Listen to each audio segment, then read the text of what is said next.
Hi friends. நாட்டில் வந்துட்டு பார்த்திங்கன்னா, இப்போது ஏகப்பட்ட பேர் நிறைய ஸ்ட்ரகிளில் வந்து மாட்டிகிட்ருக்காங்க. இருக்கிறவங்க வந்துட்டு சாப்பிட கஷ்டப்படுறவங்க, உங்களுக்கே தெரியும். கஷ்டப்படுறவங்கள பார்த்தா கொஞ்சம் ஹெல்ப் பண்ணுங்கள். ஏன்னா நான் இப்போ அந்த மனநிலைமையில தான் இருக்கேன். ஆனால் ஹெல்ப் பண்ணணுன்னு தோணுது. பட் ஆனால் என்கிட்ட இல்லை. இருந்துச்சு அப்படின்னா கண்டிப்பாக நான் ஹெல்ப் பண்ணுவேன்.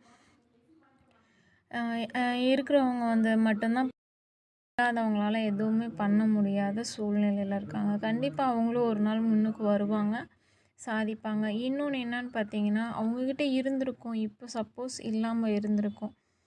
அப்படி இருக்கவங்க பார்த்தீங்கன்னா, ஃபோர்ஸ் பண்ண வேண்டாம். அவங்க கண்டிப்பாக கொடுப்பாங்க. ஏமாத்துறவங்கள பார்த்தா கண்டிப்பாக தெரியும். ஃப்ரெண்டாக இருக்கட்டும், சொந்தமாக இருக்கட்டும், தெரிஞ்சவங்களா இருக்கட்டும், யாருமே நல்லா இருக்கும்போது கூட இருக்காங்க.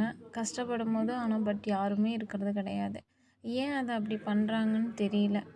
நாடே இப்படி தான் இருக்குமா அப்படின்னு பார்த்தீங்கன்னா 90% அப்படி தான் இருக்கும் போல். அது தேவையே இல்லை. அந்த லைஃப் தேவையே இல்லை. கஷ்டப்படும்போது யார் கூட இருக்காங்களோ அவங்க மட்டும்தான் கடவுள்.